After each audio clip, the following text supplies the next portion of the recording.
night may be long and the dark may be deep, but the answers are there to be found. Whether it's the normal, the abnormal, or the paranormal, you're in the right place. Let's go beyond reality.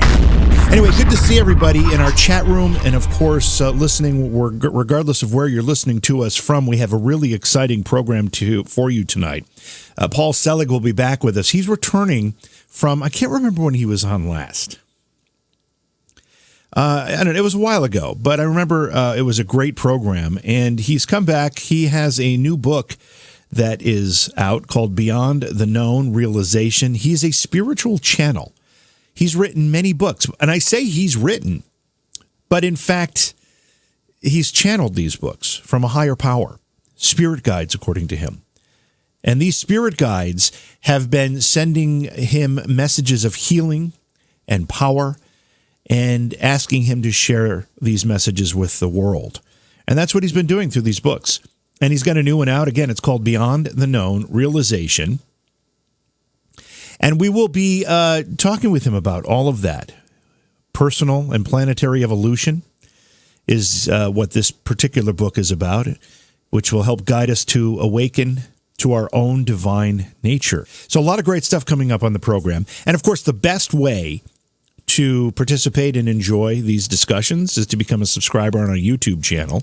Just go to YouTube, search for J.V. Johnson, and you will find it there. By the way, I don't know what's going on with the podcast distribution. I know people are getting the show because we still have tons of downloads of the program. However, I am getting some emails from folks saying that they aren't getting the show. And they say that, they're through their normal channels, whether it's Apple Podcasts or whatever it happens to be, they aren't getting the program like they should be. Now, we did have a change of podcast host, but everything should have been updated. So I don't know. There's certainly a possibility of a glitch somewhere along the way. If you are one of these folks and you're watching the YouTube video, but you prefer the podcast version, or whatever, however you're hearing this right now, and you're having trouble getting the podcast downloaded like you used to, please send me an email. Send it directly to me. My personal email is JVJ. It's my initials, JVJ at Scarecon, SCAREACON.com. JVJ at Scarecon.com. Let me know what problem you're having, because I want to get to the bottom of all of this and make sure everyone is getting the show like they should. Having said that, I can tell you that the show, if you kind of start over and you go to Spotify or you go to Apple Podcasts or Google Podcasts or any of the major podcast distribution platforms and search for Beyond Reality Paranormal. It used to be Beyond Reality Radio. Now it's Beyond Reality Paranormal. You should be able to find it that way as well. But again, if you're having trouble, please send me an email so I know, because I want to make sure we get it fixed. Okay, what else do we have to talk about? I think that's essentially... one other thing. Again, big thank you to all the folks who have supported us, whether it's through the Anchor podcast platform or through our Patreon page. We had a bunch of folks join us, and one other thank you I'd like to offer is Kristen Minden. Thank you for supporting the show on Patreon. We really appreciate it. Appreciate your support very, very much. Okay, I think that does it. So we'll go to break, and we'll get ready to talk to Paul Selig tonight. Again, he's a spiritual channel. His website is his name, paulselig.com. Please support the program. Go to patreon.com/Johaw. That's JOHAW. I think last time Paul was here was about a year ago. But Paul Selig is our guest tonight. He is a spiritual channel. He's written many books through this process. We're going to talk about his most recent Beyond the Known Realization, plus many of his other works. Paul, welcome back to Beyond Reality. It's great to have you with us again. Thanks for having me again. So I just want to make sure we get all this straight, because you have, I think the last time you were here, about a year ago, we were talking about the Master Trilogy of books. And it sounds like, to me, this Beyond the Known Realization is the beginning of another trilogy? Exactly, yeah. It was the first book of the new series. It's the first book of the new series, and does it pick up? And we got to get into the details just to remind folks exactly what your books convey, because these are messages that are channeled through you to the pages of the book from your spirit guides. Exactly. Tell us a little bit about that. How long has that been happening for you? Well, the books have been coming through since 2009. I had been a college teacher for, 25 years at NYU, and I was doing channeling, but I was doing it very quietly. I had a group that met in my apartment for about 18 years, and one night the guides turned to somebody in my group and said, Paul's not going to believe what's coming through him until he sees it written down. And I hadn't been recording or transcribing. I was more interested in the energy that would come through in the sessions, which was, extremely palpable spiritual energy. But I did, once I began to record and transcribe, they began to deliver books. So the process of delivering a book literally is I sit in a chair, I close my eyes, I hear one phrase repeated, I give voice to that phrase, and then the rest of the text just tumbles out. So the first book was dictated over 2.5 weeks of sessions. None of the books really take more than, say, 32 days of sessions because they're all done publicly now in workshops in front of people. Wow. So the books are the transcripts of the spoken channeling, and they're the unedited transcript. They're transcribed, compiled, and they go to the publisher. And did you say that as these are being channeled to you, you're writing them down, or are you speaking them and recording them? Okay. They're spoken text. They go to a transcriptionist. In the early days, I was transcribing myself. Right. And I just can't do it anymore. The volume of material is too great. I'm channeling all the time, and they're dictating lectures all the time. And, when they're doing a book, the book is particular. A book has a beginning, a middle, and an end, and they say, this is in the book, this is in the book, this is in the book when they're doing a book. But, I just can't type that much. My fingers will fall off. When this started for you, prior to it becoming books, was it just simple messages? Was it just simple energy? What was the question? Yeah, what was the beginning of this? Well, the beginning of this was, I wasn't somebody who necessarily even believed in channeling. I was raised sort of an atheist, and I started to open up spiritually and then psychically in my mid-20s when I began looking for something more, really, out of sheer necessity. I ended up studying a form of energy healing as a way to get a context for the opening that I was going through. I'd begun seeing little lights around people and feeling energy, which is clairsentience, and not really understanding what those things meant. So I studied healing, and I was volunteering at a center for people with life-challenging illness. It was the height of the AIDS epidemic in New York, and there were these pop-ups. The one I was working in was begun by Marianne Williamson. And I found that when I had my hands on people's bodies, I began to hear things for them.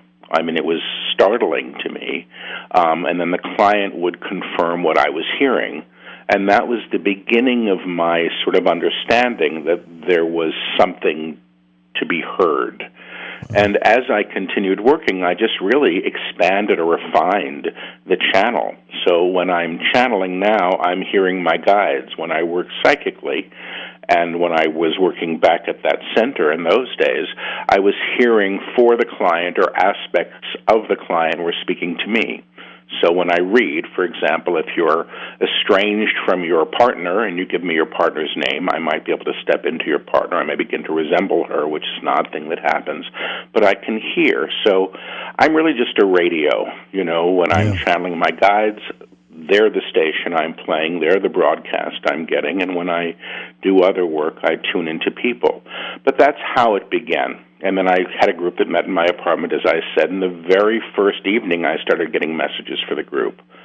But what I do now, which is this lecturing with all this energy that comes through and attunements that the guides bring through for people to work with the energy, that evolved over time. As you started reading for people and started getting messages for people, did that change your spiritual world? It must have changed it some. And did it change? I don't know if you were religious prior to that. You said you kind of had a spiritual awakening in your 20s. Yeah, I was an atheist. I was raised to believe that only stupid people believed in this stuff. Wow. And I was kind of comfortable with that. It was sort of a New York arrogance. I always say, we didn't go to church, we went to therapy. And when I began to open up spiritually, everybody was surprised, truthfully. I had one of those odd experiences, a couple of them actually, early on. that gave me enough indication that there was something there that I needed to pay attention to. So, no, there was nothing really in my background, at least in this lifetime, to support what I ended up doing. I don't know if this was the whole question you asked, but... Yeah, well, and a lot of these things we covered the first time you were on, but I think it's important to cover them again as we lay this foundation to start talking about the book, so people understand if they haven't heard of your work before. But you keep referencing they came through, they sent messages, they whatever. Who is that? Other than calling them spirit guides, who are they? Well, I call them the guides, and the only reason I call them the guides is that, when my ex found out that I could do this many years ago, I used to hear, ask the guides this, ask the guides that, and that's how they got the name. So the name was completely convenient to the relationship I happened to be in, and the guides, or what I call the guides, don't seem to object to it, but they're teachers. They come to teach. They call themselves different things. They say, some of us have been informed, some of us have not. The name that they've used, when they do use a name, and they say, if you wish to call us something, you can call us Melchizedek, which is a priesthood and a very old name. My favorite definition of them is when they said, we are who you become when you know who you are. So their consciousness, it's a collective. They use the we. I tend to hear a voice that I know is a singular voice, but other people who hear me when I work, because I do a lot of public work, can hear the differences in some of them. There are slight differences in vocabulary at times, and texture and accent. But they're teachers. They've come to teach, and that's what they're doing. Well, other people on the program and in some of this, maybe psychic circles will reference spirit guides. And that, I've actually used that term in reference to what we're talking about tonight. But is it the same thing? Are we talking about the same thing, or is this guides with a capital G? I think it's guides with a capital G. I mean, it's not like my great aunt on the other side, who's got some advice and wants me to know her recipe for, baked Alaska. There's nothing wrong with that. That's spiritual mediumship, and I think that's an amazing skill. It's not my primary skill. They call me a medium for the living. As long as somebody still has a body, I can generally tune into them and hear. The guides are coming through at a higher level. They're coming through it's a spiritual ability, I suspect, more than a psychic ability. The kind of clairaudience that I'm working with. And I think that, their emphasis is very specific. They've been bringing through this sequential teaching since 2009 in this series of texts that are all really about how humanity realizes itself as their true divine expression, the divine self, the truth of who and what they say we are.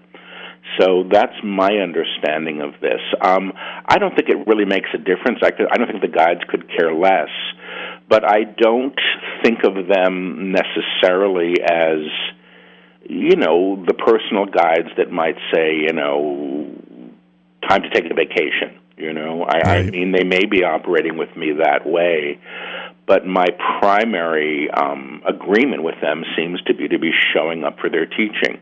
When I ask a personal question for myself, and it's related to something that needs to happen in the moment, I'll usually get an answer. The guides are very big on our not taking actions based in fear, or my not taking actions based in fear, and I get counsel on those kinds of things, but they're not predicting my future for me or giving me the lucky numbers. It's none of that psychic stuff. That's just not how it works with me. You used the word agreement. Now, was this, and again, just to use your word, was this an agreement you entered into willingly, or did it just come to you? Did it just happen to you?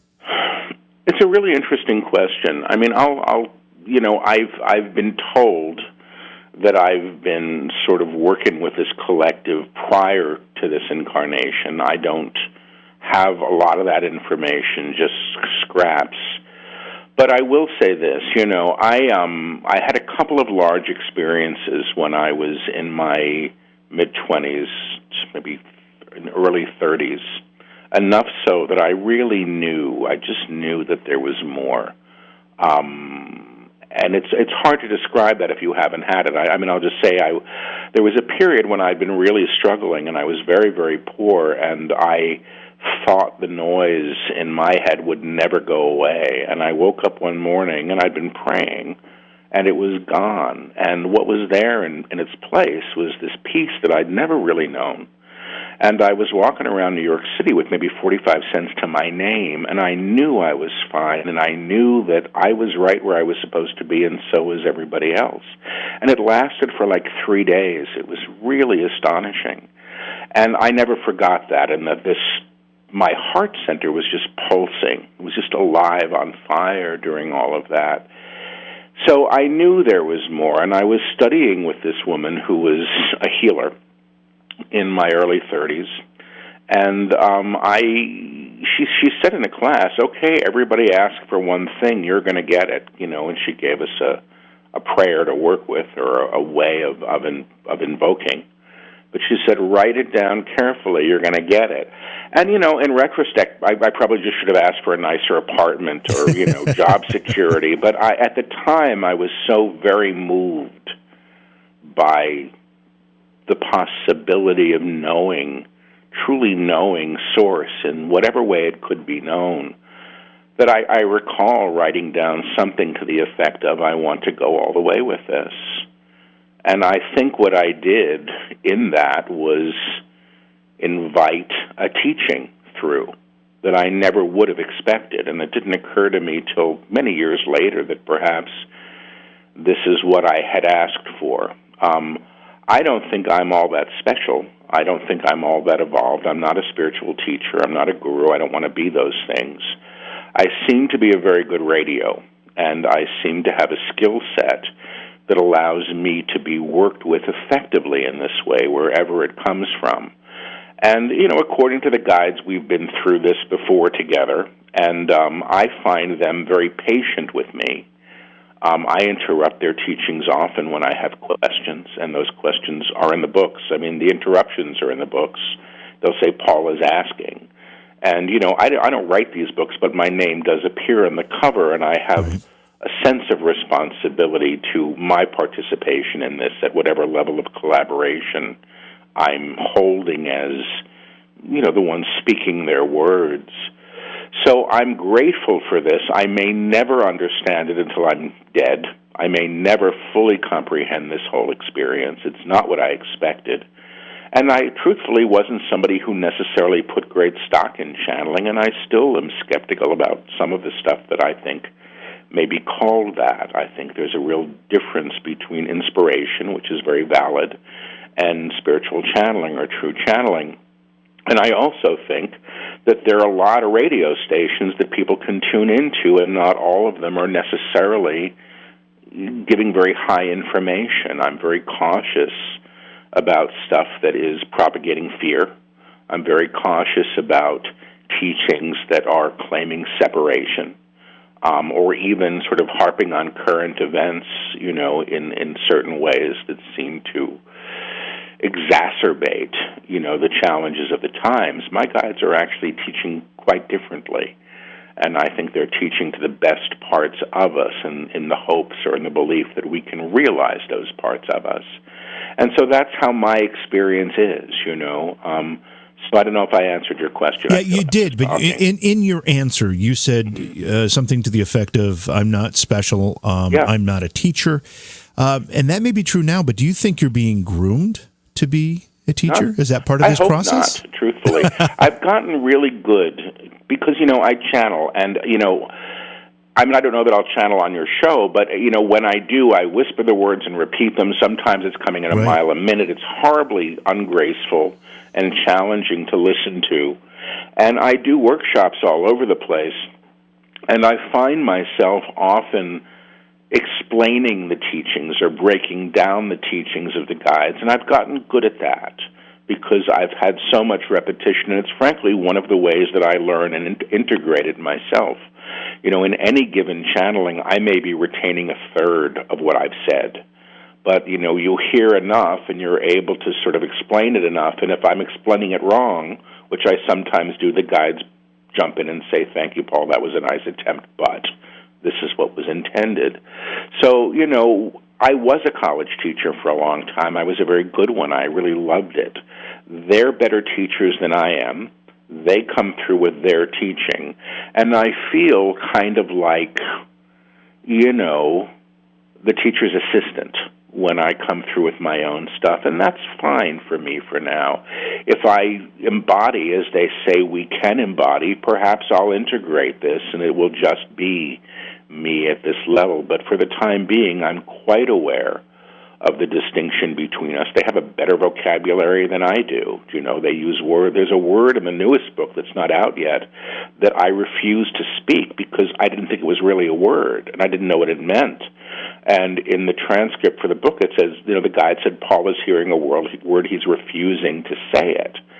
And I was, because the rule with the books is we don't get to go back and fix things or edit or take things out. The word was, it appears as a footnote in the newest book, the one that's coming out in August. Is that alchemy? Is that the name of that? That's alchemy, yeah. Mm-hmm. And the word was penumbra. It's a beautiful word. I just didn't know it. Everybody in the group Googled it the moment we got off. I stopped channeling. I said, I don't know what this means. It was penumbra, which was the light that appears beyond the shadow. And it was the perfect metaphor for the entire chapter.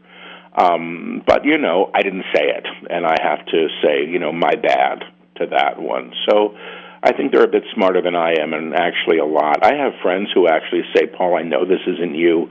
You're not that smart. And I'm fine with that, It's actually a comfortable place for me to rest. Do you know the identity of the guides, and is it the same guides each time that work with you when you're channeling? Well, there's certainly a familiarity. I wouldn't be listening to them, I think, if I didn't trust them and I didn't recognize the texture and the tone and the vibration that they come with. But I understand them as a collective, a collective of teachers. There's one book, which is the Book of Truth, that I feel was dictated. It felt like it was dictated by one guide, and it was slightly different from what I was used to. And the big difference was that guide used the word dears, which is a word that I really don't like very much and I don't use, But he would say, we'd like you to know, dears, And it's throughout the book, and I just kept rolling my eyes as they were dictating, or it was dictating. But what I noticed about that dictation was it was extraordinarily careful. It was like somebody was sitting beside me and reading off a printed page that they had already, proofed perfectly. There was nothing at all spontaneous about that dictation. There's another guy that I work with that comes through who's very boisterous. He likes to talk about song and tone and, the great grand chorus that's about to commence. And I quite enjoy that energy when it comes through because it's a joyful energy, and it's also a deeply, deeply wise and compassionate energy that I've come to really trust, and I feel very cared for. But for the most part, I experience it as one energy, even though perhaps the energy is comprised of different levels of consciousness. Paul, you said the books themselves started to be channeled through you in 2009. How many books in total have been channeled? 8 now. The 8th is going to be published in August, and there's another one due, so I expect to be starting the final book of this trilogy sometime in the next couple of months. Do they tell you this is going to be a series of 3 books? This will be a trilogy? So you know that going into it? I do. That much I know. I don't know what the titles are. Uh-huh. Sometimes I'll get the title of the first book. The publisher likes to have that, but I often don't know what the title is until they're dictating the introduction. They'll call it, and welcome to the book of such and such, or welcome to the introduction to, blank, and that's when I know it. The way you just said that was eerily reminiscent of biblical books. Welcome to the book of. Do you see them that way? No, I don't. I mean, I think that, I've been told by religious scholars, there are people that actually look at these books in a larger context. I've been told by, some that these are Gnostic teachings, and the Gnostics, I think, were in some ways, the first Christians, prior to, the organized religion that we have today. I've been told by others that this is, what is the word, they're hermetic texts, because the guides are teaching about the inherent divinity of form and of all matter. So I'm sure, and it's funny, I did an interview earlier today with someone, who's a Hindu, and said, this work is highly reminiscent of many of the things that, that I was taught. So I think, what I understand is that at the core base of all world religions, there's probably one inherent truth that's being described in different ways, but I don't think of them that way. Others may. I think of them really as a series of teachings that come, to support us, the student, in our own realization of the presence of the divine in all things. Paul, walk us through the books from the beginning to now. I'll do what I can. So the first book is called I Am the Word, and I actually think that the first book holds the DNA of all the books that follow. In that book, early in the introduction, there was a line that I didn't quite understand, or at least I understood it at the level of understanding that I had at the time. The guides use the word Christ at times, and they define it to say the aspect of the Creator that can be realized in material form. It's the seed of the divine that they say is present in everything and all of us. And they say that Christ in humanity is an event that happens, the awakening to our own divine nature. And I thought at the time that meant, well, we get to be a little more spiritual, a little nicer to each other. But I think really that's what the teaching is. They're teaching the manifestation of the divine in form. And that's every book in some ways has been moving towards that. The second book was called The Book of Love and Creation. In a lot of ways, it's the manual for how to work with the energy of the Word. And they say the Word is the energy of the Creator in action. They've said in subsequent books that there's one note, one sound in being played in the entire universe, one note of music that's in articulation is all matter. Everything comes from this one note. It's just at different levels of realization, manifestation, vibration, whatever words you want to use. And I suppose that's the same thing as the Word, or the idea that in the beginning was the Word, this one note which they call God. The third book is called The Book of Knowing and Worth, and it's one of my favorites, actually. It's a very loving book, and what they are talking about in that book is our refusal or fear of claiming our own divine worth, our own ability to have a relationship with Source. We come from a paradigm, they say, that if there is a God, it's up there in the clouds and we're here in the mud. And they say, well, God is also the mud, and it's also everything you see, because God must be in all things or can be nowhere at all.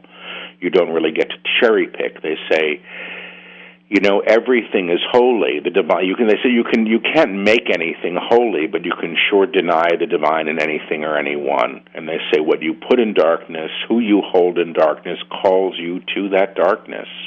There's no other way. You can't be the light and hold another in darkness. It's the height of hypocrisy, and it's the challenge that many religions seem to be having.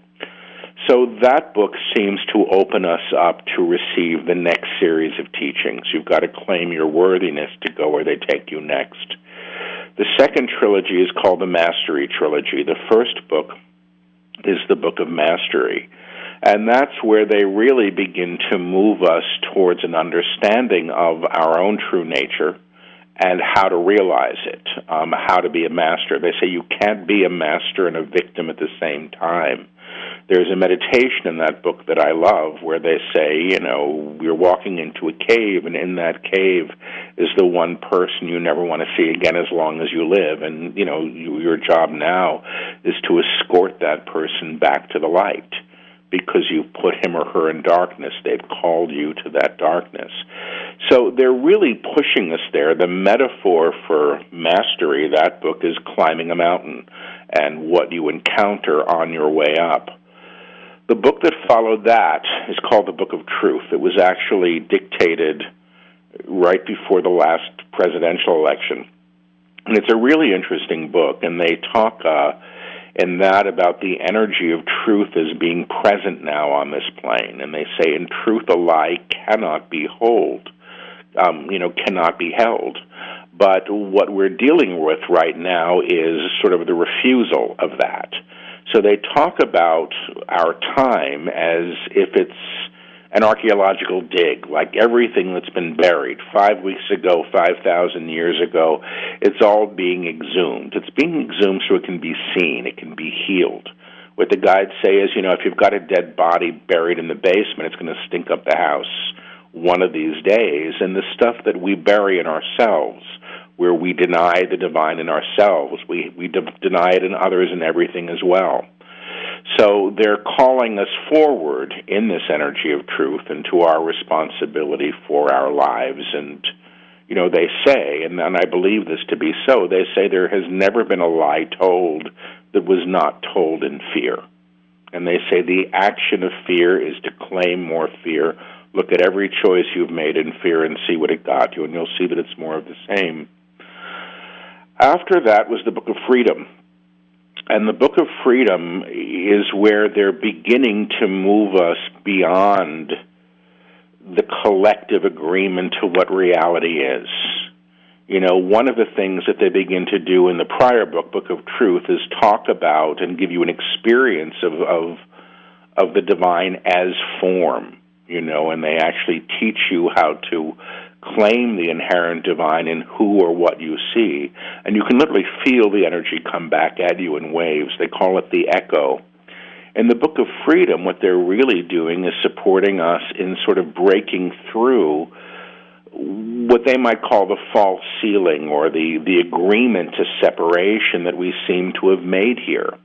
And at the end of that book, they're actually inviting the reader across a threshold, into a new space, a new room, a new way of being. And that's where they left us at the end of the last trilogy. The first book of the new trilogy, Beyond the Known Realization, is where they introduce us to the upper room, which they say is the octave above the one that we're operating in here. They say this reality that we know is a collective agreement, and it's an octave. It has its high notes and its low notes. Everything is in vibration and resonance and is existing within this sort of strata of vibration that we know of as an octave. But they say any note, any song can be played in a higher octave into infinity. Mm-hmm. And what they're doing with us is transposing the music or the vibration that we are to be played or sung in what they call the upper room, which is the octave above. And that octave, which is really interesting because you can begin to experience, doesn't operate with fear, doesn't exist there. So the guides actually lift people to that level of vibration in workshops, and the book does it as well.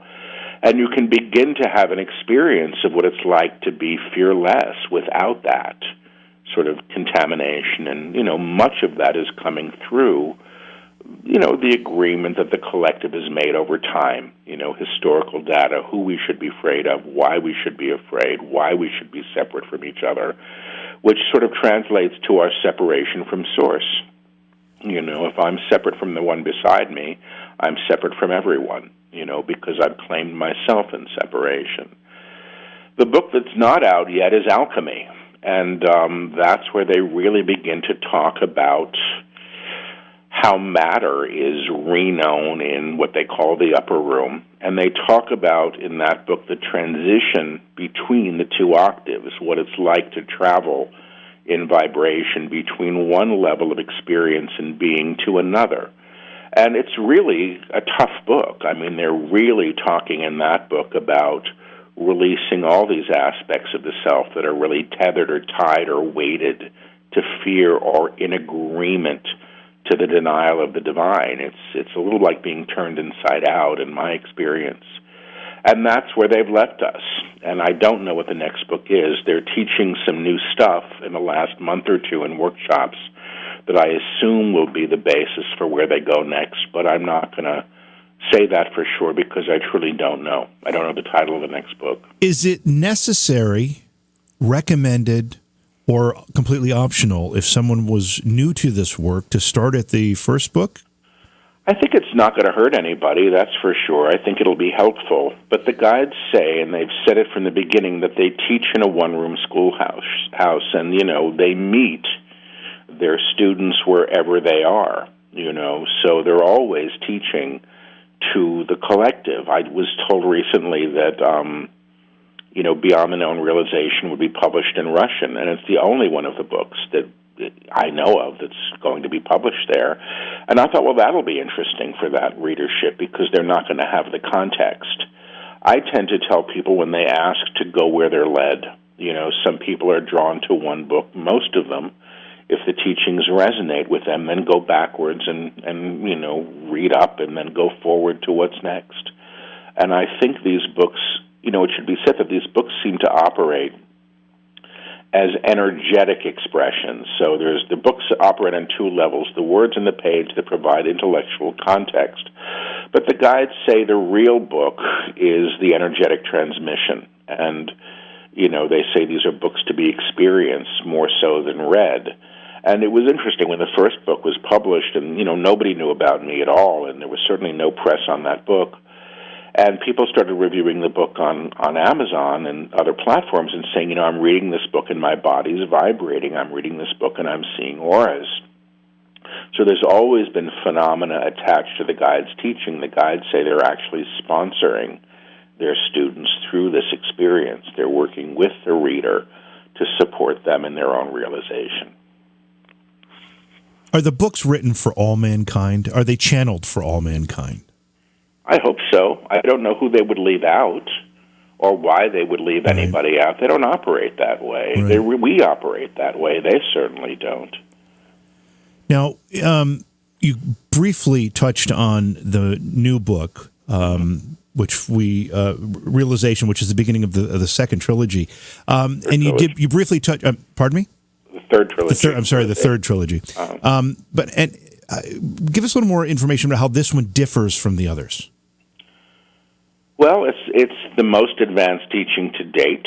I think the other books in some ways are precursors to this one. This is about beginning to operate in an embodied state as the true self, in manifestation, in what they call the upper room. They say the one who begins operating in the upper room, which is the octave above the collective field, becomes the portal or the doorway for others. So by nature of being, by nature of your expression, by nature of your vibrational field, you're actually lifting what you encounter. And they say this is done through energetic accord. They say accord, A-C-C-O-R-D, or A-C-H-O-R-D as on a piano.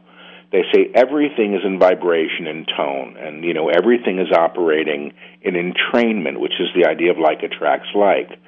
So the one who's operating at that level of consciousness and vibration, by nature of presence, is lifting everything and everyone that he or she encounters to this level of tone or vibration or realization. It's a really radical teaching, and it makes oddly perfect sense when you look at it in the context. I mean, I have been stretched well beyond my comfort zone through these teachings. None of this is comfortable for me personally, but I've got a pretty, well-defined BS detector, and I can't fault the teachings as they come. They really have created their case. And when they're working, specifically when they're working in groups, and I do workshops very, very often, the guides attune people to work with the energy. Each of the books has energetic attunements that support the reader in acclimating to the higher vibrational fields or the radio stations that they say they play. They say, we're all radios, we're all in vibration, and, there are certain stations, which is the divine, that we've been told we're not allowed to play, or we don't know the coordinates, and they give them to us to work with. And the energy, I have to say, is extraordinarily palpable. You really can't deny it, And once you experience it, that can be a life changer. For me, it meant that nothing was what I thought it was. Everything was different when I started to feel the energy. Right. And this stops being, conjecture or possible. It becomes another reality that you can know and experience. Paul, let's jump to the phone lines. We've had some people waiting here, so I just want to get a couple questions in. This is Luli calling from Iowa. Hey, Luli, welcome to the program. You've got a big presidential primary, or a caucus, I guess, something coming up, right? Yes, we do. Good evening, everyone. Can you hear me right? Yeah, we can hear you. What's on your mind? All right. Hello, Mr. Paul. Hello. Hey, I have two questions, but we can start with one if you can. It's about fear. Mm-hmm. How can we separate or distinguish fear with being cautious? Mm-hmm. I mean, I understand, from my understanding, fear is one of, I think, our human's worst enemy. But we do need caution. I mean, we do need to be, safe and aware. So how can we distinguish or separate the two? Well, I think discernment is the key. So I live in New York City. I have a lock on my door. I don't think that that's a fear-based choice. I think that that's prudent, given that I live in New York City. I don't have 7 locks on my door, and I do let people in. So, the guides do speak about this. I mean, they say, basically, if you're camping and there's a bear, go away. You're not making the bear evil, or bad. You're acting in self-preservation on your own behalf.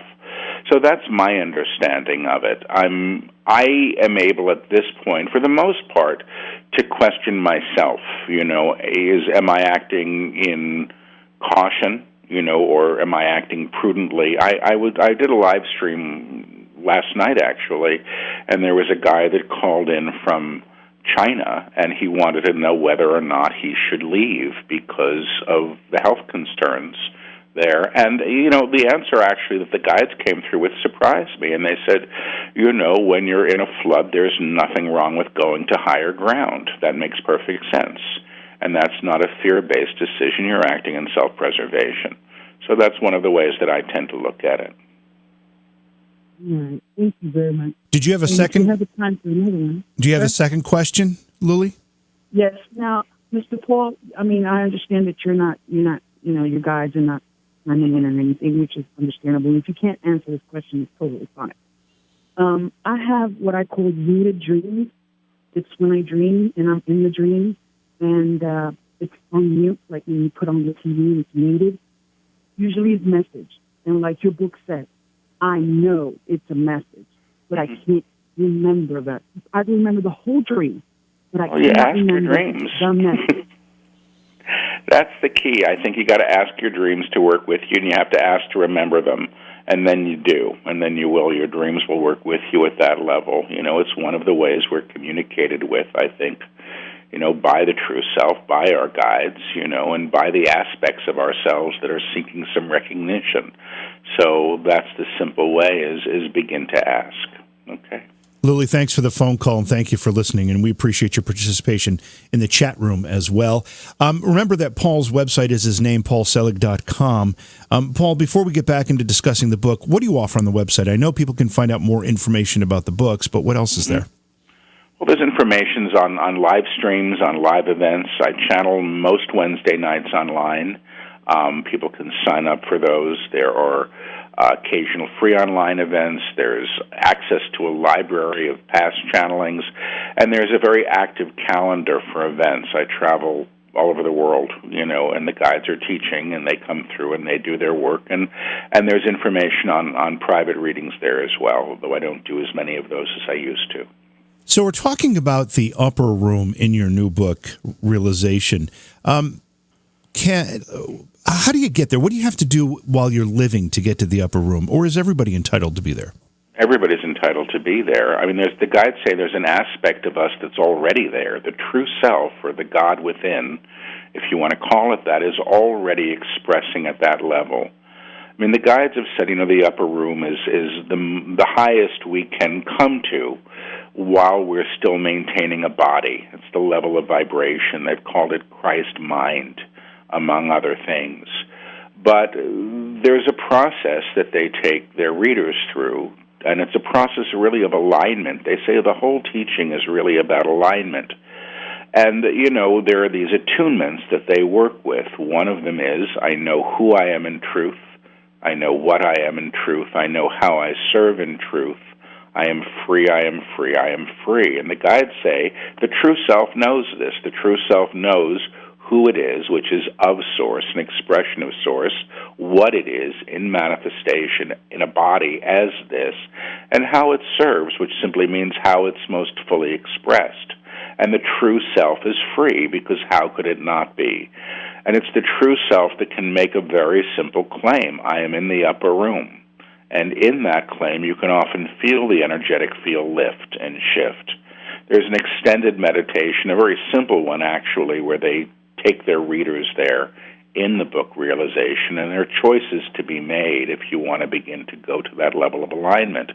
If you want to do this stuff, it changes things. This isn't convenient stuff. It's not the teaching of how to get a bigger condominium or how to get your kid into a better school. It's the teaching of embodiment. And the upper room, they say, is where this can happen. And it is available to anybody, but you're going to have to let go of the aspect of the self that doesn't operate there, which is the false sense of who we are, the mask that we wear, which is the idea of personality. It's not the true self. What happens when we're there, Paul? Is it an all-knowing place? Is it a matrix type place? Are we connected to everything and everyone? Well, I visited. I go there when they bring us all there in groups. I know what it's like to operate from there when I'm channeling, because I believe that that's where I'm taken to do the work. The guides say it's an intermediary place for them where they can come and teach and meet us there. My experience of being there, such as it is, and everybody who's done a workshop where they've lifted everybody to the upper room, is pretty much the same. There's no fear. You're not operating at that level. It doesn't exist at that level. And I've got to say, in my life, and often still, I can be quite fearful and worried and, all of those things. So for me to begin to have that experience is quite something. Now, is it all-knowing? I think that there's access there, but I think the upper room is another octave, and like all octaves, there are high and low notes. And I've entered into it. I know what that experience is. I'm not going to say that it's where I'm living 24/7. What they're teaching us to do is how to begin to operate there, which really does involve a fair amount of divestment of ideas of who we are, who we should be, and what the culture says we should be, and who we should be afraid of and why. All that stuff kind of gets to release at this level. When I'm there and when others are there, there is an extraordinary sense of the presence of the divine. That's all things. It's where you are able to see and begin to realize, which means know, the presence of Source in all things. That's what they're teaching. They call it the kingdom. And the kingdom, they say, exists or is access. That's a better way to put it, from the upper room, from that level of consciousness. Paul, we have a question from our chat room. Wendy wants to know if you believe in quantum jumping. I've not read any of that stuff, truthfully. I'm so ill-read, so I apologize to Wendy. I don't know what it means. I don't know that the guides know what it means either. I mean, if it means that we can be in one reality and then another, yes, I suspect that that's what I'm doing when I read. I used to think that if I was reading for somebody in China, I was traveling to China because I would step into them and feel what it was like to be them in their body, in their room, wherever it was. And it was actually the physicist Dean Radin who said to me at a conference, you're not actually going to China, you're going inward. And I didn't understand at the time that, there were these, I don't know what they're called, wormholes, whatever, these ways that we can travel. I do know that consciousness isn't localized and it's not bound by time and space at all. That's at this lower level of manifestation. So apologies to Wendy. I can't speak to it other than I just did. All right, going back to the upper room, we know there are people in this world that some would label evil, that have done bad things. Yep. Can they be lifted into the upper room? Yes, actually, but the guides are really specific about this. They actually say you can't lift the evil man to the upper room because you have made him evil, you know? And in making him evil or claiming him as evil, you align to him at that level of vibration. So he can't be lifted because you can't lift him. The way to lift the man is to know the inherent presence of the divine that must be there anyway, in spite of what he's done, in spite of what he's claimed as an identity, in spite of how others may revile or judge him. You still go to the inherent source that must be there. That's how the human being is lifted, or the vibration of the man is lifted, you know, beyond the mask he's worn. I mean, I hear from the guides again and again and again, we are accountable to our acts. If you do something in fear, you know, or claim an act of violence, you are accountable to that. That's karma. But you can actually lift anyone or anything when you're operating from your own knowing. Now, the aspect of you that's able to lift another is the aspect of self that knows who he is as of source. My personality self can't lift anybody to the upper room. My personality self is too busy judging or deciding or, you know, making assessments about what this person should be like. That's how the personality self operates. Personality self operates through history, how people should behave and, you know, what we will ascribe to their acts. The true self, the guides say, doesn't operate at that level. The true self, you know, they say it this way, God perceives God in all things, can't exclude anything else. The divine self as you is who can perceive the divine in another regardless of what he's done or she's done or has been accused of or you would have them be as a small self. The lifting to the upper room is simply a reclamation of the inherent divinity. You see, I mean, the guides say, you know, you can't make the rock holy. The rock is already holy, but you can exclude the divinity in the rock. But when the rock is reknown as of source, the vibration of the rock, they say, is an acceleration and lifting. And so much of what we do is we look at people and things and we call to them all of this history, you know, based on what we've been taught to believe. And very often that stuff is preclusive of source. It is the denial of the divine. I mean, this is what the guides teach. Pardon me, they say that the only problem humanity really has right now, the only one, is the denial of source, the denial of God, the denial of the divine, whatever you want to call God, doesn't matter to them at all. But that's the problem, is where we deny the inherent holiness of ourselves, in another, of our planet, of the world we share. You know, and then all things, they say, can be made new at the level of realization that they're teaching. You know, when they started teaching this stuff, I was challenged by it, and deeply so. They say, the New Agers will say, well, you create your own reality. And I said, well, you know, to the guys, well, I didn't create the war in Iraq. And they said, no, you didn't. However, your consciousness perceives it and consequently is contributing to it with whatever you think of it. You're actually claiming the thing as what you say. And they put it this way in a very simple way. What you damn damns you back. What you bless blesses you in return. It's that simple. So I said to them, so that means if there's a book on the table in Paris, I'm in agreement or vibratory accord to the book on the table in Paris? And they said, the moment you know there's a book on the table in Paris, yes, your consciousness informs the matter, you know, the physical object that you know of this book, because they say everything is in vibration, everything is an expression of source operating at one level of tone or another, high, low, and in between. Paul, by the way, Wendy in our chat room who asked that last question was very, very happy with the answer. So you did you hit the nail on the head for what she was looking for. I do have another chat room question. Speaking of karma, this is from Champagne. Speaking of karma, how does this go about if you're closing out a karmic relationship and dealing with the hurt of these types of relationships that these types of relationships do to us? Well, I mean, if I were reading, I would just tune into Champagne, and I would tune into who she's splitting from and tell her what her lessons are, because they can be specific to individuals. I'm going to say this, and it's a general teaching, but the guides use it all the time. And that pretty much any problematic relationship can be addressed through the understanding that we need to forgive the other person for not being who we wanted them to be or who we want them to be. That lets them off the hook for being who they are, and it gives us liberation as well. So, I mean, it's deeply challenging at times, truthfully, and I've had people in my life, and I still do today, that I don't want to see. I don't want to have lunch with. I don't have to, thank God.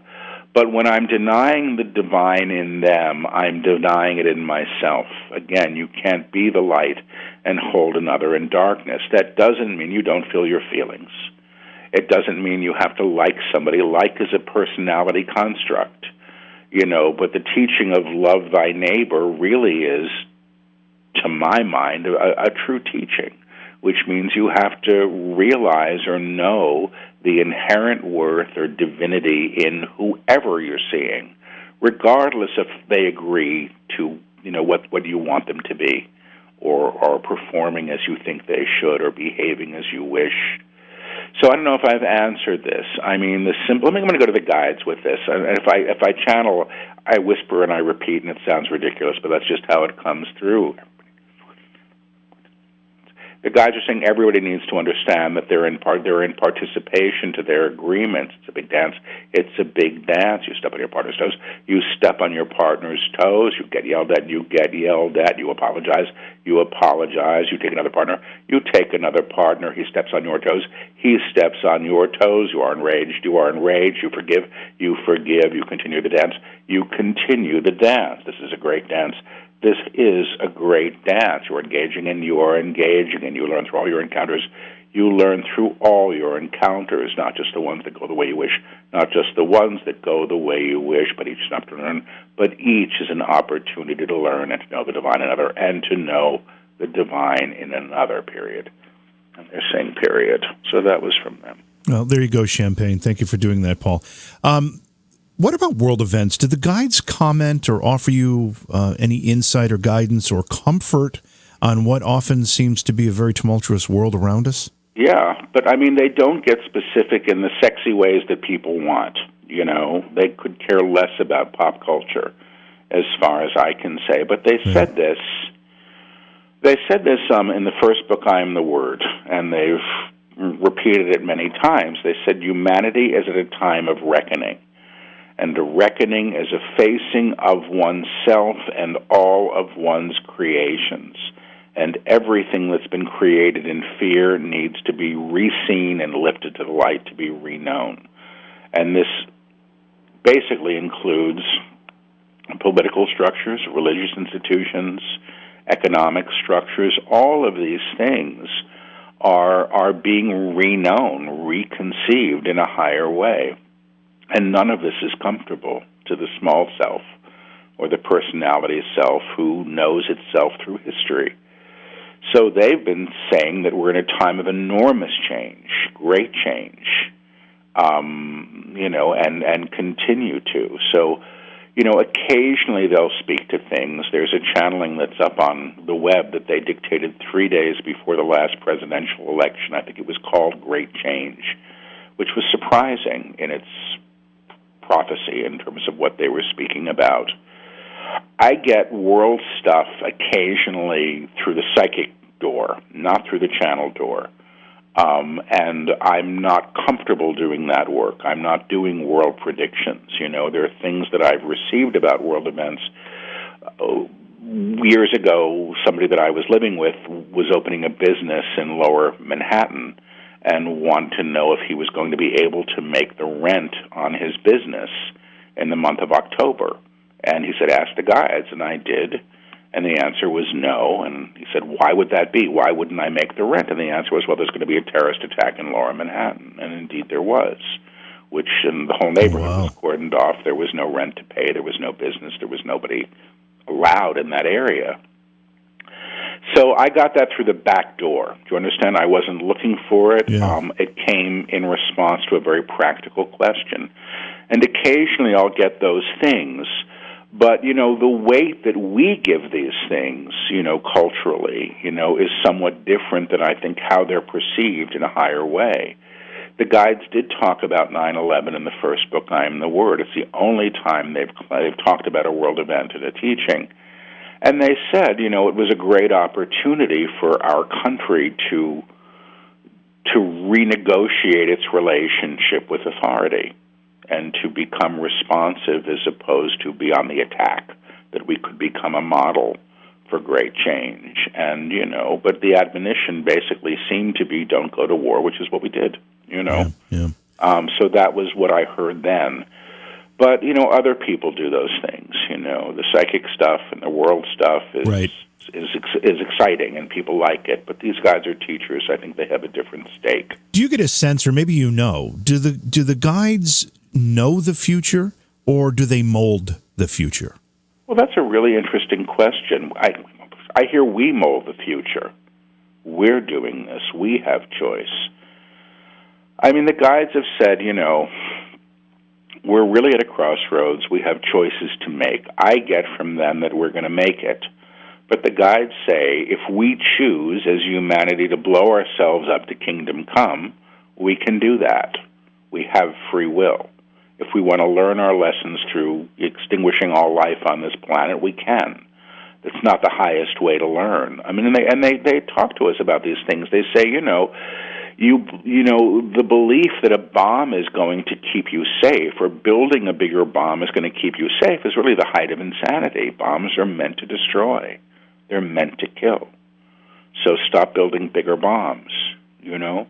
But I hear we're going to make it, and I hear they're teaching us, a way to support realization not only of ourselves but of everyone, if it was a way to support humanity in awakening to its true, inherently divine nature. That's their teaching. And, we get to choose that, though. They don't make us do anything. We have free will.